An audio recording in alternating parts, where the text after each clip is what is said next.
This hangout is live. Parental supervision is advised. This week on the Squatchers Lounge podcast, David and the Reverend Jeff talk about the Wyoming Bigfoot. There's no special names for this. It's just Bigfoot. But of course, that's enough for us to have it as a topic. And we'll have some news.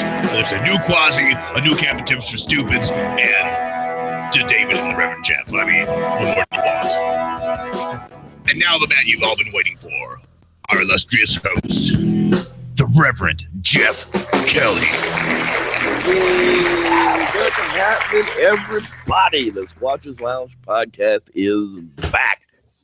That's right, bitches. Been gone for a couple of weeks, but we are back and talking about the Wyoming Bigfoot. That's right. A Bigfoot shooting, y'all. I promised it. We're going to get to it. That's definitely for sure. Over there on the other side is the other host of this mess, the snow wrecker, Mr. David, Dr. David Batdorf, Esquire. How you doing, buddy? Oh, just wondering, Wyoming. Why? Mr. Plow. Well, I mean, yeah, parts of Wyoming might not really have Bigfoot, but we saw the whole Thinker Thunker debacle with the Wyoming buffalo in Yellowstone Park, and then there is the base of the Rockies, in Yellowstone or in Wyoming. So Wyoming has supposedly lots of big feet in it, and we'll get to be talking about that in just a couple of minutes. But first up this week, we're going to talk about, that's right, you guessed it, the news. Newsy. It's getting newsy on us. Exactly. I didn't want Internet Explorer, but whatever. We'll get there soon. All right, people, this clown shit's starting to get out of hand. Creepy clown sightings are in Orange County, 2 reported in Huntington Beach. That's entirely too close to me. We had a couple up in Washington too. One of them was in the city I live in. I'm like, what? How are we getting this far gone on the cloud thing? Huntington Beach is one of the latest cities and the first reported in Orange County, visited by creepy clowns who have been spotted in several parts of the county. 2 sightings were reported to Huntington Beach police last Tuesday night. Are they real? Are they fake? I don't know, but I do know that Batman has gotten involved. According to the Telegraph, a man dressed as Batman is now chasing killer clowns in Cumbria, England. He ain't playing. We've gone full Arkham Asylum here. Yeah, exactly. Batman's trying to single-handedly end the killer clown craze. That's as of October 12th. Well, we have our own Batman here in America, and here's a video from Fox 32 of a dude in Chicago about to fill homie the clown with some Glock love. I mean, if you come down here and actually watch the video, it was on Twitter, and look at this clown. What's you doing, homie? You gonna play that? So even the brother, you just gotta stop it. But the killer clown stuff has just got to stop. It's too much. And there's going to be a lot more clowns. Yeah, there's going to be some clowns out there that they're not just going to get the gun pointed at them, and we've seen that a couple times in this last couple of weeks too. So, well, apparently the one about the white SUV pulling up and shooting the clown was a fake story, but it was believable, that's for sure. Now, of course, all this clown shit's taken away from the fact that North Dakota's ramping up 400 sheriffs across their state to go beat up on the red people trying to stop the oil pipeline. But, hey, quit messing with the clowns. Somebody gonna get killed. Indeed. Indubitably. All right, on to some actual news. Archaeologists discover a skeleton of ancient stoner wrapped in weed. That's right, you heard me. Some people choose to be buried with objects that are, emblematic of what they cared for in their life. In this case, the 2,400-year-old skeleton recently uncovered in northwest China, of all places. That's right. It was all about that good Sheba. A team of archaeologists from the University of Chinese Academy of Sciences unearthed the tomb in China's 240 grave Yai Cemetery near Turpan. That's right. I got an American accent, but it can still pull that shit off. Which was one of the waypoints along the Silk Road. Inside the tomb, they found a body of some ancient layabout with 13 cannabis plants placed on top of them as a form of burial shroud. Dude, yeah, just bury me with my crop, brah.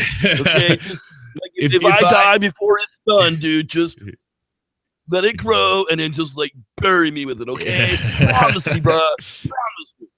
Promise me. Scientists believe the plants were grown locally, and other graves in the area also contained evidence of pot leaves or seeds, suggesting that a few thousand years ago, the whole town was getting ripped off the devil's lettuce. That's right.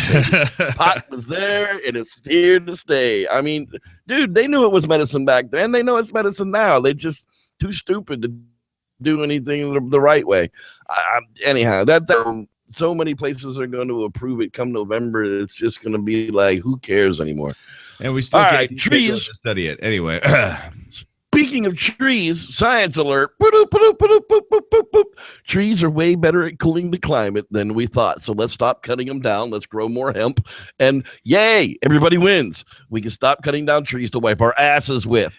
The pre-industrial atmosphere contained more particles and so brighter clouds than we previously thought. This is the latest finding of the cloud experiment. The cloud experiment. They're seeding clouds, but not like you think. Dude, I was part of a cloud experiment here last night in my apartment, but I don't think that was the same thing. that's well, not entirely different. But the cool thing is that CERN is doing this thing where they're trying to figure out what makes clouds. How does water vapor collect into clouds and then fall down into rain, and the clouds shade the earth, and the without the trees we all die. Yeah, but I mean, and the rain is kept at comes from a higher altitude that's colder, and it cools the earth as it falls down. It's a very important thing, and all we're seeing is drought after drought after drought. Even we're in cold spells, we're seeing drought in the last few hundred years. But the interesting thing is that they're saying is that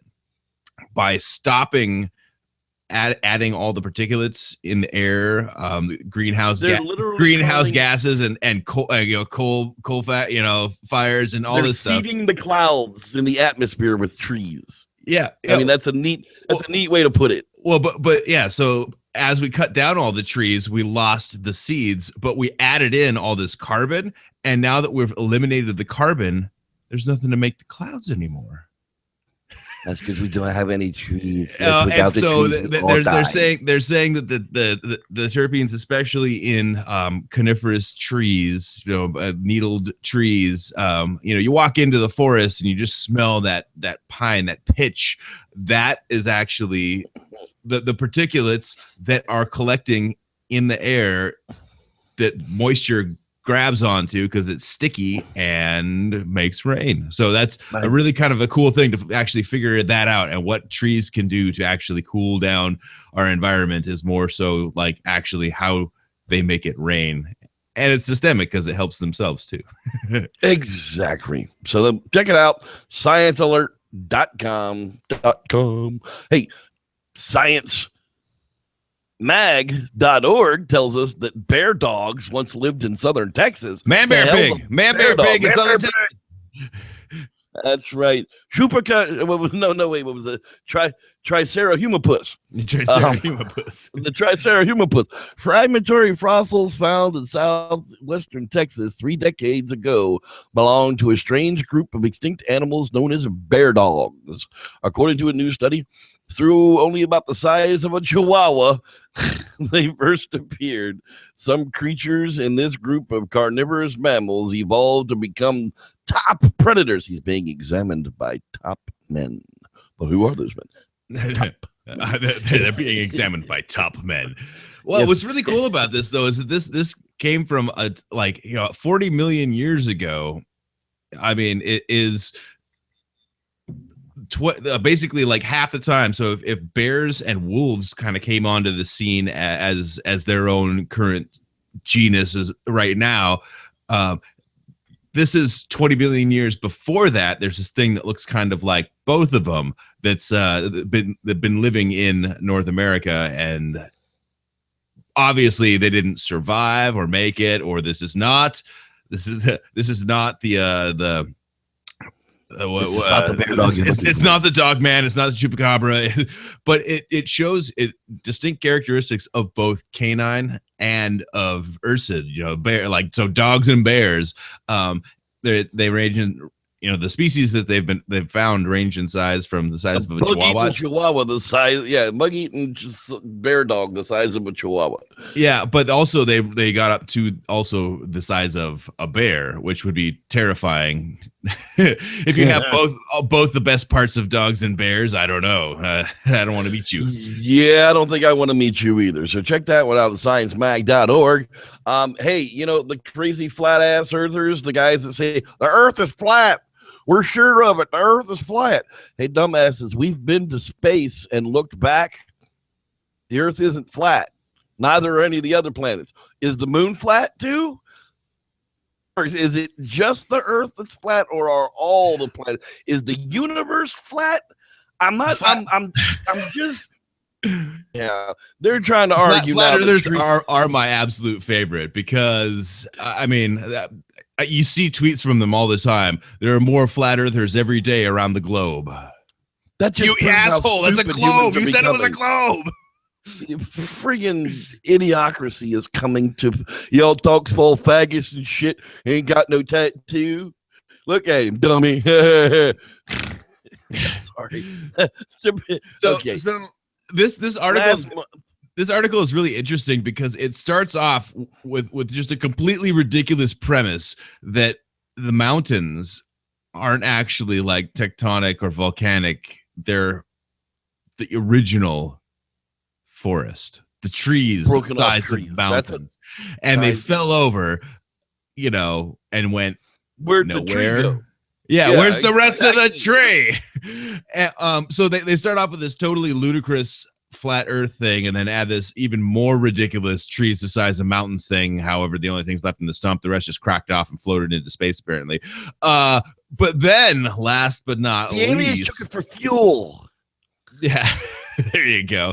So, but then they bring it back into some really reasonable things, and that's why it says there's no such thing as forests, and they're not wrong. And then they start talking about grabbing little bits of talking about how we've deforested and replanted only particular species that grow faster, and so we're doing like cropping. It's not an original forest. Blah, blah, blah. So that all makes mile-high trees. So, but all the stuff after the 40-mile-high tree, after this butte becomes somebody's like actually sawed it down. Like which lump? This is not Paul Bunyan. Yeah, this is something much larger, down, dude. I mean, so they take this completely wild premise and then back it up with this really great straw man argument about our planting and foresting process.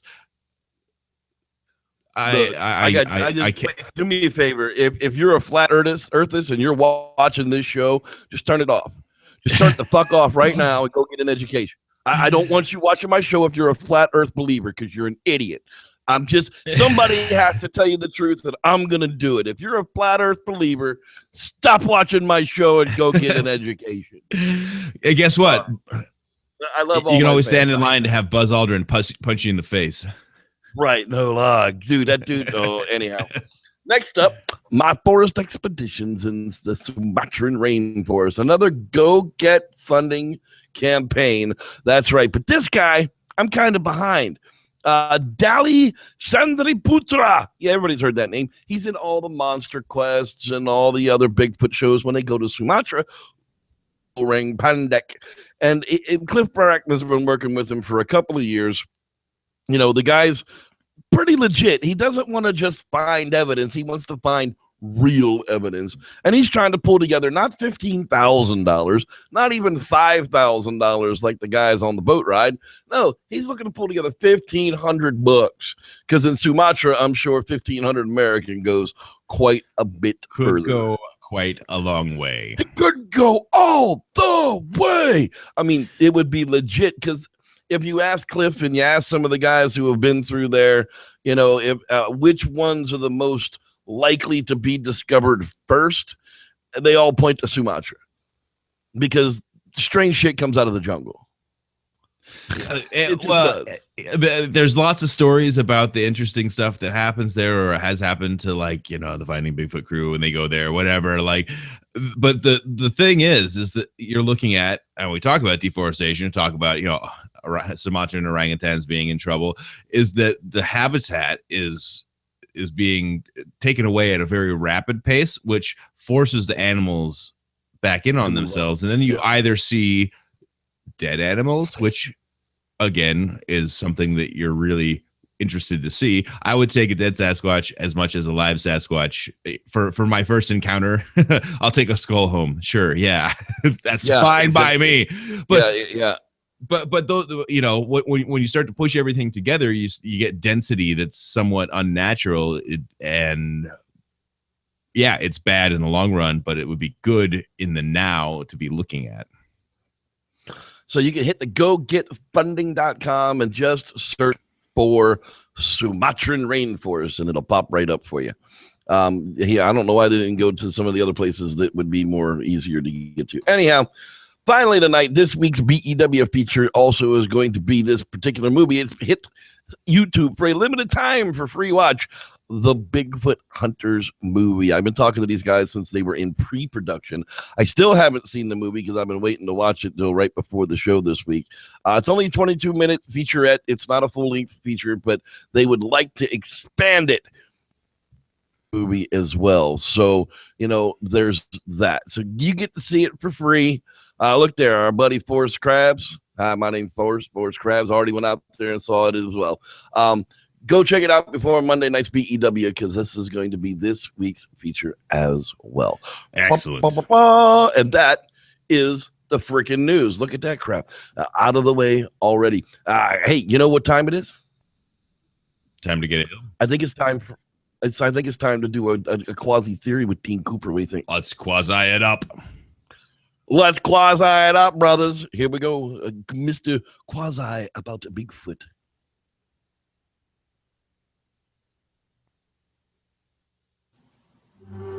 And now, quasi theories from a quasi scientist with your host, Dean Cooper. Scientific evidence that Bigfoot is not a Gigantopithecus. Grover Krantz was the first to propose that Sasquatches are descendants of some species of Gigantopithecus. There are 3 known species of Gigantopithecus: Blackie, Bilosporensis, and Giganteus. Bilosporensis fossils have been found in India. Giganteus fossils are from North India and Western China. Blackie is the youngest of the species, and fossils are from Eastern China. Gigantopithecus blackie is therefore the culprit most likely to have been able to cross over the Bering Straits land bridge, since its youngest fossils are from about 100,000 years ago, and lowered sea levels from glaciation would have exposed the land bridge. Lots of different animal species did likewise, and migrated between the North American continent and Asia in both directions. Camelids, such as camels and llamas, evolved in North America and scooted to Asia via that land bridge, for example. Gigantopithecus blackie's diet is known to have been fibrous plants consisting of leaves and various grasses, especially bamboo. Bamboo seems to have been its favorite food, based on analyses of plant debris ground into the teeth that have been found. An interesting side note: Gigantopithecus teeth were first identified by an anthropologist. They were found in 1935 by Ralph von Königswald in an apothecary shop in China. They were being sold as dragon teeth. Now, relative to the scientific evidence that Bigfoot is not a kind of Gigantopithecus, the evidence comes from an experiment I have been conducting for quite some time. Regular viewers of the Squatchers Lounge podcast will recall that I came to the aid of the Reverend Jeff and Mr. Batdorf, pseudoscientists, back in August, when Mr. Batdorf suddenly had the urge to wed his longtime female companion, and therefore was unable to uphold his end of that week's podcast. We all hope and presume that, contrary to rumors, shotguns were not involved in inducing the marriage proposal. But I digress. In that podcast, I demonstrated that, contrary to rational thinking, there are occasional Bigfoot sightings in the general Chicago area. some even within a mile or two of my house. Parenthetically, the name Chicago translates to smelly or skunk, onions, in the language of the Miami Illini people who lived here. So maybe what we have here are skunk apes. But again, I digress. Based on the fondness of Gigantopithecines for bamboo and the occasional nearness of Bigfoot to my house, I planted hardy bamboo around my house. I now have the largest patch of bamboo that I have knowledge of for several miles around. It has been here for almost 10 years now. After 10 years, I have found no evidence of any Bigfoot feeding on that bamboo. Nary a footprint, odd-looking hairs, nary a gifting, nor portal demons have left any trace, physical, psychic, or otherwise. I can confidently therefore announce that Bigfoot is not any kind of Gigantopithecus. I have caught a couple 3 pandas, though. They have a nice pelt and taste like chicken. This has been Dean Cooper, Quasi-Scientist, enlightening you with my Quasi Theory of the Week. You may read the text of this on my blog at bydean.com. That's BHAIDIN.com. Oh, God bless you, Dean. That's right. So since he has bamboo in his yard and no Sam Squanch has shown up to eat it, then they are definitely not bamboo-eating Gigantopitheci.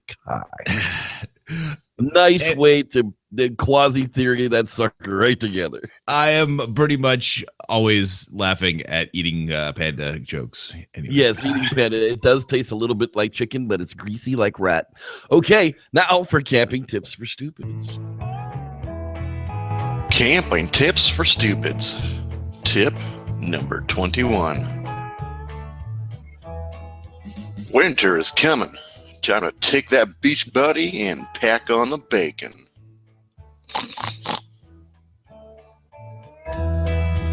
Cold weather camping is a harder challenge for the serious camping addicts, and keeping warm is the name of the game.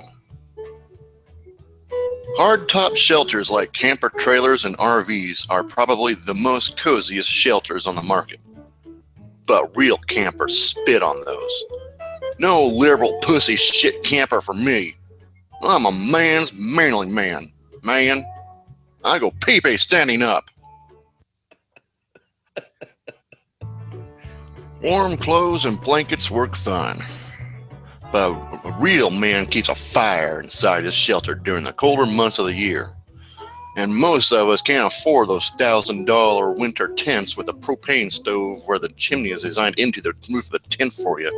I ain't going to Mount Everest, so move on, fancy pants, and take your gay-ass aluminium whatever with you. This is America. It's called aluminum. Damn it. And in America, we use teepees. Teepees will let you have a small open fire or even a fire pit, such as a Dakota fire pit, inside it. Now, you don't have to get all fancy and smancy and buy your trailer trash ass an actual 20-foot tall animal hide motherfucker. You can use common materials and scratch build your own, such as PVC pipe for the poles and tarps for the walls. Hell, who needs walls? If you look badass enough, you can just glare at the cold air and tell it to fuck off. Winter camping can be enjoyable, but you gotta be ready for the challenge, or have really pissed off the missus and need an excuse to get the fuck out of Dodge for the weekend. This has been Camping Tips for Stupids. Remember to spay and neuter your idiot population, people. Our PG rating for the night, but that's yep. Well, what are you gonna do there, Jevin? Yeah, no, seriously, cold weather camping, a lean-to properly set up camp with a couple of sides is just as warm as that RV is ever going to be, and all it costs is some damn labor. I mean, it's the truth of it. If you set up your camp properly in the wintertime, I don't care how much snow falls. It can be 8 degrees below zero outside. It can be 18 degrees below zero outside. Trappers have been living in them things for friggin' centuries, and they didn't die. So apparently they work. And they have to. Well, yeah, they have to. TPs. You get 20 trailer trash buying 20-foot TPs. Oh, my God, Jim. Okay, way to insult like 90% of our watchers tonight. I mean, You got homophobic, called them all trailer. Okay, anyhow, I'm not gonna dwell on stuff like that. Moving on. Moving on, people. Hey, let's give shout outs to who's out there hanging in the live chat room tonight. Dean Cooper, our quasi theorist, of course, is hanging out there. Jeff Anger. Don't be angry at me, man. It's okay. Be Jeff non-angry. Dave Jackson's out there as well. Miss Starshine. The Life and Times of JCM. That's Jim and Moore. That's your camping tips for stupids guy. Next Gen 720. Yeah, I know what that means. I thought it was 710 though. Hey, yo, back at you. Ryan McGinty. Are you related to Peter Griffin's Irish dad? Mr. Eric Woods is hanging out there as well. Let's see here. Falco 1983. Falco, isn't that the guy that tried to kill the leader in the Chronicles of Riddick? Pretty sure that was that guy's name. Let's see here. Don Rife is hanging out there as well. Next Gen 20 is repping the gaming community. Well, good for those guys. I play Combat Arms. If you ever play that game, you can find me in there as Reverend Jeff. I'm always hanging that out. Let's see here. The Xbox Godfather. Who plays Xbox? God, paid for that crap? Not me. Let's see here. Who else is hanging out there? And sorry. I hope that didn't get Jenny on there. Hey, dude, how you doing, man? Let's see here. Who else is flying around in the cyberspace trying to hang out with the guys tonight? Lots of people talking, yada, yada, yada. Y'all talk a lot. That's awesome. It's not about the show, which I can't quite figure. James the Grower. Hey, how you doing out there, pal? I know that our guy Rodney Dupree is always in the place to be. Let's see here. Who else is at Roblox and Minecraft Gaming? Hey, dude. Glad you guys, the gamers like us, man. I guess they like hearing about the Sham Squanch. Sam Squanch. Sham Squanch. And I think that's just about it as to who's out there tonight. I don't see no Rock City Marco. I don't see any of those guys. It is kind of late on the East Coast because we did get an hour late start tonight. So sorry about that, guys. But watch it in archive. We miss you. Let's see here. What else is going on tonight? Well, we are talking about Wyoming and why there would be Bigfoots there. Well, Yellowstone National Park is there. So if Yellowstone National Park is one of the largest wildlife refuges on the planet, I think Dr. Batdorf might be able to tell us why there might be a Sam Squanch hanging around there. What do you think? Well, there's a mighty large wildlife refuge and some Sam Squanch sightings and probably a high probability of misidentified bears, except for everyone at Yellowstone knows what a bear looks like. Right. Because you've recently seen it. Your rangers are not misidentifying bears. So most of Wyoming is not probably the best Bigfoot country. We're talking plains, we're talking high plains. The Rockies are this large upwelling here. These are all high elevation places that we're looking at.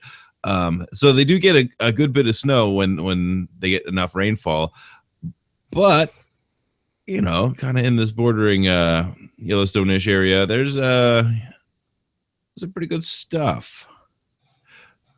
It's all contemporary. It all looks like it's from the 90s and moving on up. The Rocky Mountains, again, imagine that. The Salmon River Mountains, imagine that. And look where most of the Bigfoot sightings are on that rain wash side of the rain shadow side of the mountain. Mm-hmm. And then the plains dry out from there. And it's, so really when you're looking at, look at all that down there. That's crazy. But when you're, looking at Wyoming, you're really just looking at the tail end of the Rocky Mountains before it kind of levels out and does all this stuff. But isn't that just crazy? Look at all those sightings. Not a ton, but this is kind of the very end. But also, it's not a highly populated area. It's Wyoming has large tracts of land for sale cheap to this day. You can buy 500 acres for 50 grand. I mean, it's ridiculous the amount of land you can buy in Wyoming because nobody lives there. I mean, nobody's chomping at the bit. Hey, when was the last time you heard anybody say, let's move to Wyoming? Exactly. But, so this is a highly visited place, but the places that you visit are tourist attractions. There are like the Tetons. There's tons of camping and all this stuff down here, but and on the Idaho side, there's Idaho. Yeah, we already did Idaho, but there's mostly this agricultural side. But on the protected side that you would go and sort of hang out on, it's pretty virgin territory. And if there's grizzlies and wolves and elk and bears, I mean, like, why not? I guess is the question. Now, a really famous adventurer, of course, Peter Byrne. I can't call him a Bigfoot hunter because he never actually found one. I don't even know that he actually found any tracks himself, but he was always called in when tracks were found. Gives us a story from Bigfoot encounters. The Teton County, Jackson Hole, Wyoming. Winter 1968. So if you want to find Jackson's Hole, Wyoming for us, that'll give us an idea of what's going on here. In the early winter of 1968, two young men from Marshalltown, Iowa, set out by car on a hunting expedition to Wyoming. Near Jackson Hole, they shot a coyote out of the car window, and when it did not go down, they got out of the car and followed a blood trail into the snow to complete the task. They scrambled up over a small hill beside the road and stopped dead in surprise at the sight of a large, dark, ape-like figure standing in the snow facing them about 300 feet away. 300 feet. So that's a football field. That's pretty close. It's a football field? Yeah. That's not pretty close. If you're looking end zone to end zone in actual people, something looks very, very small when you're standing on the football field. Now, when you're sitting up in the stands and looking down at the football field, you can see the whole thing. You look at how small the people look, and you're not even 100 yards away. Yeah. So, okay. So, I mean, yes. How long would it take a creature like that to run 100 yards? 40 seconds? It's a long time. You feel me? Mm-hmm. So anyhow, all right. So they're facing about 300 feet away. So they're a football feet away. It looked like a gorilla to them. Now, can you tell that at 100 yards? These are my questions. I'm not questioning. Can you tell that it looked like a gorilla at 100 yards, or is it just a tall, dark, ape-like figure? I'm down with the ape-like figure. It looked like a gorilla. I am also a tall, dark, ape-like figure right. At 300 feet.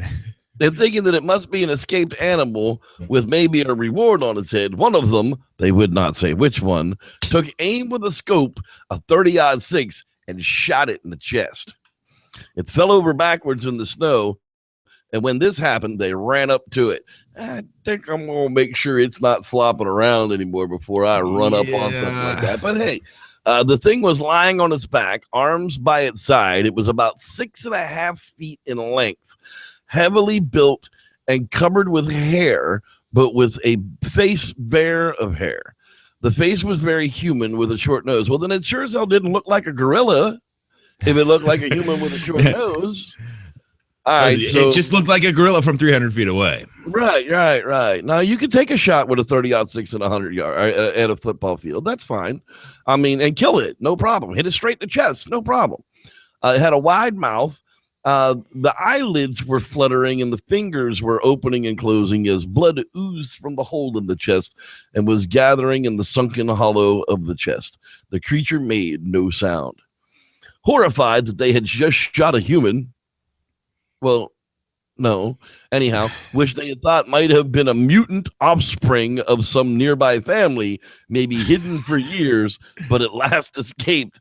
They turned and ran down the hill and jumped in their car and drove nonstop all the way back to Marshalltown, Iowa. 7 years went by, and probably mostly in fear of prosecution, they told no one of the incident. Then one of them whispered it to his father, who told his mother, and so on. In 1975, it came to the great Peter Burns. The two men were Marshalltown residents Lyle Bingman and Mike Burton. He contacted them and promised confidentiality. Nuts to that. And submitted detailed questionnaires, which they completed and returned to me. And then I asked if they would come to Jackson Hole and meet him to take him to where the incident said. Burton said no, but Bingaman agreed. And so I sent him an air ticket, and a little later he met me in Jackson Hole. That's freaking cool, dude. Yeah. Took him to where he believed the place was. However, having been there the brief time of the incident for only a few minutes, and as it was now 7 years later in the summer without snow, he was unable to verify the actual place. He said that it was on a running ridge down the road at an angle somewhere south of Jackson Hole. However, what he found out later when he went back and did an extensive search, there are several similar ridges in this area. I was going to say, I'm looking at all the ridges right here. Yeah. Any which one of them could have been the actual ridge where the incident took place. So let's take a look here. Jackson Hole. So that sucks. It could have been anywhere in that plateau, couldn't it? Yeah, pretty much. Well, then. There we go. No Bigfoot reports down here. If you ask the BFRO, if you ask Peter Byrne, different story. Well, they're all around it, so why wouldn't they also be there? That's one of those things like where you start to get when you don't. Apparently, they haven't had a lot of BFRO members living in this area for a long time. Apparently, the mutant child of some friggin' over here offspring doesn't count as a Bigfoot. Yeah, but no, I mean, when you're back up here in the corner in this, in the Yellowstone area, I mean, this is some really great habitat, and it's exactly. It's different, but it's exactly what you expect to see. You see these drainage areas going down into lakes, and then a drying side. The dry side is over here. There's some dry area in between.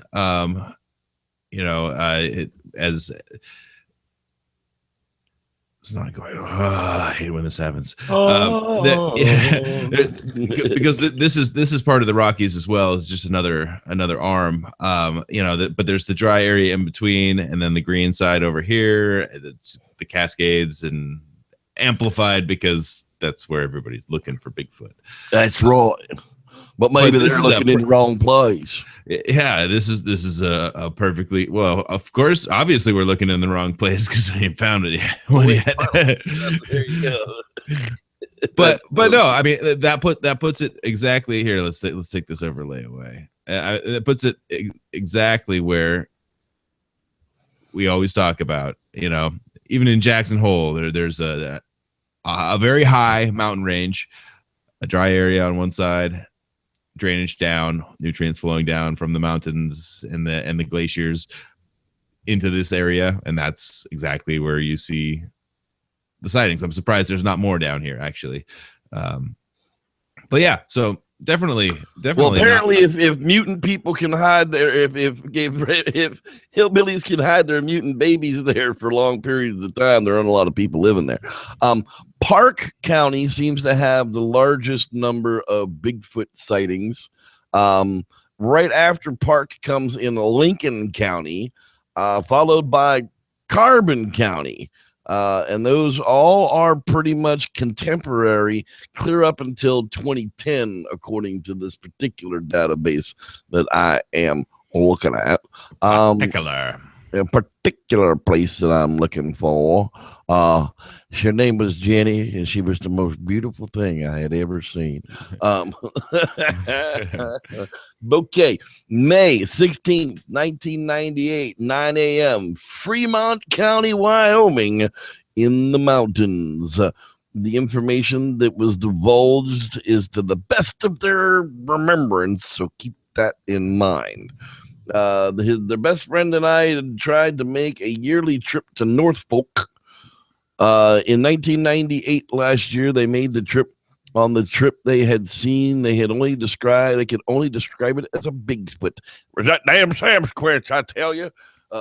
That was the year the Park Services was doing construction on the trail that led to the falls and then further into the mountains into their fishing spot.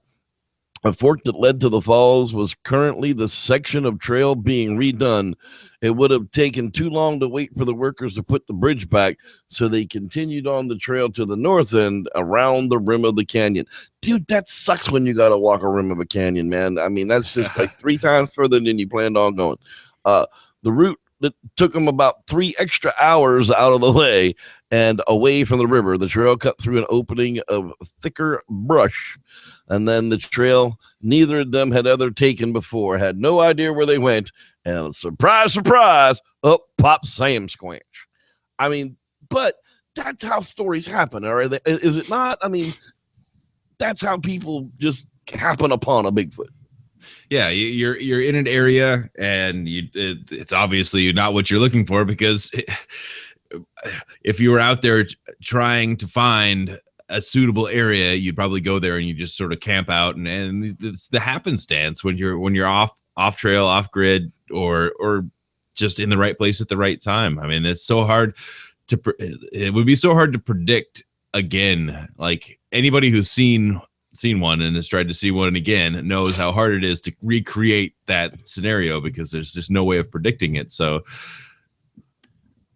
that's why we say stop and look. Always have a camera going. Yeah, always have a camera at the ready. Always, and if failing everything else, just look at everything that's going on around you. Do your best to document all the scenarios. And if we all did that, we might be able to draw some sort of, correlation to test hypothesis upon, maybe predict where one might be.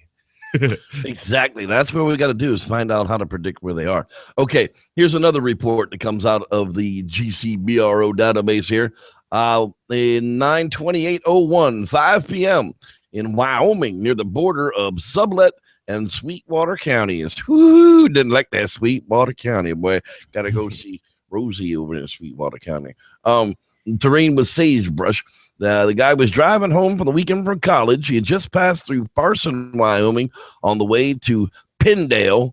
It was near dusk, and the sun was just starting to set when, off on the right side of the road, he saw a large ape-like creature that would just fit the description of Bigfoot. It was probably 300 yards in front of me. 300 yards in front of me, you can't see shit. People have a real problem with estimated distances, wouldn't you say? I would say, yeah. If you really put somebody out we there, really go through the stuff that we're talking about. I bring this up all the time, but can you really see anything at 300 yards in front of you? No, that's 900 feet. Okay. You're not even able to see that with the naked eye to shoot. That's like a quarter mile ish. Yeah, that's yeah. What color shirt's he wearing? I don't know. Is he there? Anyhow, they was driving about 25 yards off on the right, moving towards the left, and it crossed the road right in front of him. As he was moving closer, it turned its upper torso to look at me. So he gave him a patty look. And not like a human who would just turn its head. So, of course, these are the guys who has heard every friggin' Bigfoot documentary ever made. It then increased the speed of its stride, but did not break out into a run and move behind a small hill. As it came around the side of the hill. Wait, is this the Patty sighting? No, just off the highway. He expected to see the creature. So he pulled over, but to his surprise, the creature was no longer there. Well, interdimensional portal. Well, according to I'm your guide, Reverend Jeff, to your interdimensional portal. Some people say they go underground. Maybe there was a cave. Once he had gone behind the hill, it must have laid down in the sage and hid. He did not get out of the car and decided to just continue home. That's probably pretty smart. It had been several years, and just now in 2003, I have decided to tell this story. So yeah, there's that one. That sounds, other than your estimated distances, I mean, people, I know you think that 6 inches is one thing, but believe me, it's not. I would suggest that anybody who actually is interested in the topic of Bigfoot should probably actually go and just stand at a goal line and just have somebody else go stand on the other goal line and be like, okay, that is 100 yards. Right. Get an idea of distance so that you can accurately recount something. It'll help in the end. Here's another one. June 1st. Objects in your memory may be closer than they appear. That's right. June 1st, 2008. April 26th, 2008 was the incident. 4 p.m., Sweetwater County, Wyoming. Desert with rocky hill caves and big juniper trees. The best friend was the one who actually saw it. They like to go rock. So this is a secondhand account to begin with. They like to go rock hunting and had been exploring all the dirt roads. She was driving slowly on a dirt road when she saw a tall, dark, from head to foot thing walking quickly upright across an open area. At first, she thought it might be a person, but could not see any difference in color, like a light face or hands or blue jeans. She said it crossed the open area and then climbed up partway up the hill and hid behind some rocks and junipers. Then it went over another rocky hill. She told them that they could find absolutely no signs of any human shoe tracks, but after searching all over for hours, they found what looked like tracks, older ones that were in some dried up mud that were at least 3.5 feet apart. Just 2 of them. They were huge. Huge, I tell you. Huge. That's right. I think it was 18 feet long. No, probably not. They took a picture of them. They also noticed that when they would walk and they went to weave in and out of the tall sagebrush in the open area. She said that she had just walked straight without weaving. She had to be at least 7 feet tall.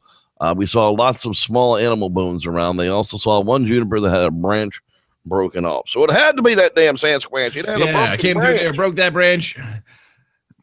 I always wondered what people think, like if Sasquatch is walking away from you slowly, it's like, I better break that branch. That would be if I don't break that branch, they're not going to believe I'm mad. They're not going to believe that what they just saw. They're going to follow me. Here's one singular good footprint to remember me by. That's right. It could be a double step, but damn it, you're going to be sure to tell them it's the same Squinch.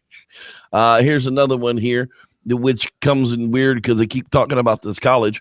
8 p.m., August 31st, 2002, Wyoming, Sweetwater County. The landscape was very vacant. There was nothing but sagebrush and dirt, and it was also hilly. Now that just doesn't sound like Sasquatch country to me, but they were with their boyfriend on a walk near a path by the college that they went at. Wow. Really, honey? Anyhow, we won't get into how bad your grammar is in this particular. They went at. It was snowing and very peaceful. We suddenly saw this figure coming at us. At first, we thought it was a security guard, but then we realized it was a Bigfoot. Wow. The animal was tall. I'm going to say that this college may have had some illicit drugs on campus. About 8 feet tall. It was covered in long, shaggy hair. If described as anything, it would be used the description of a Wookiee.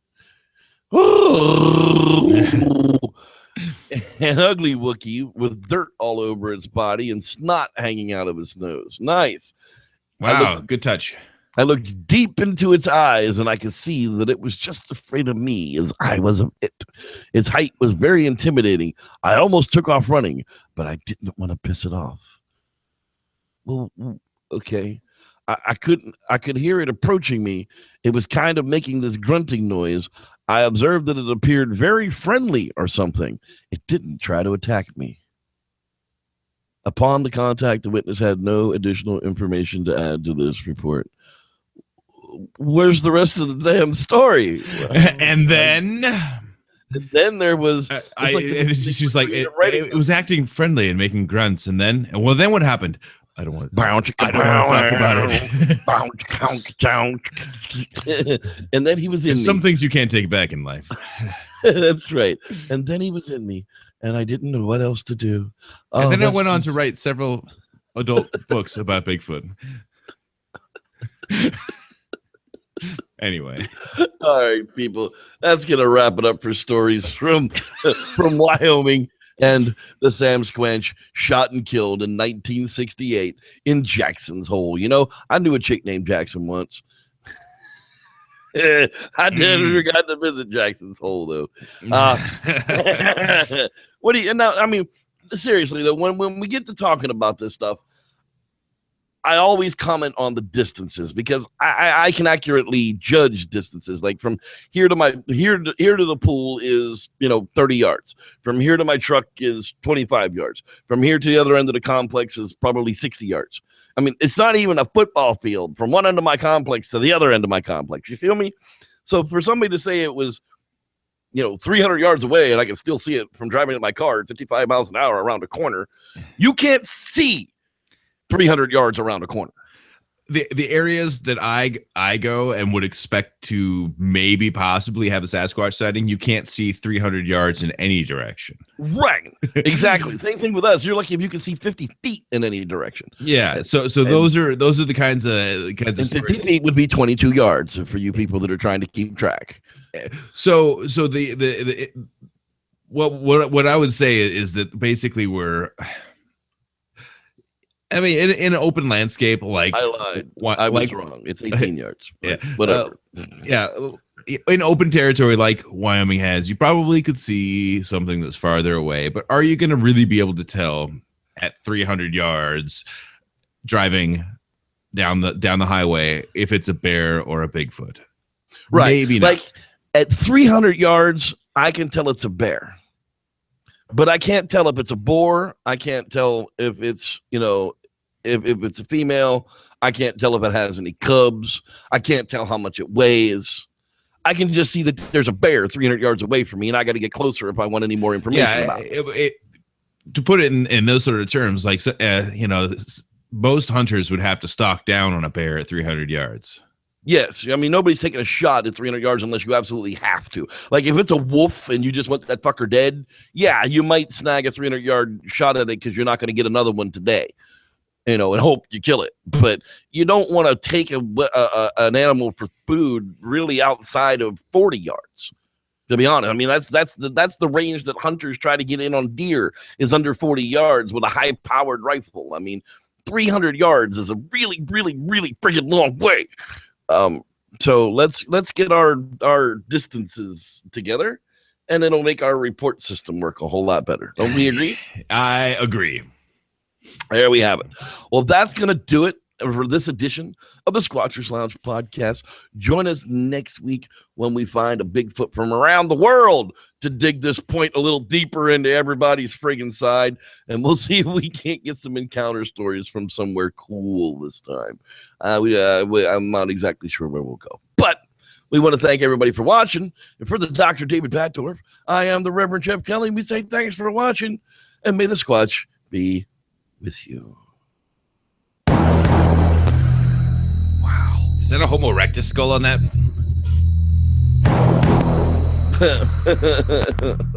Anyway.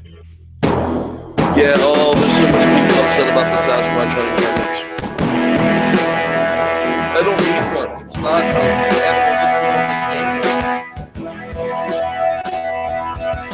But the bag limit's 2 per person. Technically, it's poaching. Poaching is a 11 months, 29 days, $500 fine type of deal. I know. We need to put out a tag, hunting 1 season with a knife. Film it. That's right. Good night, everybody.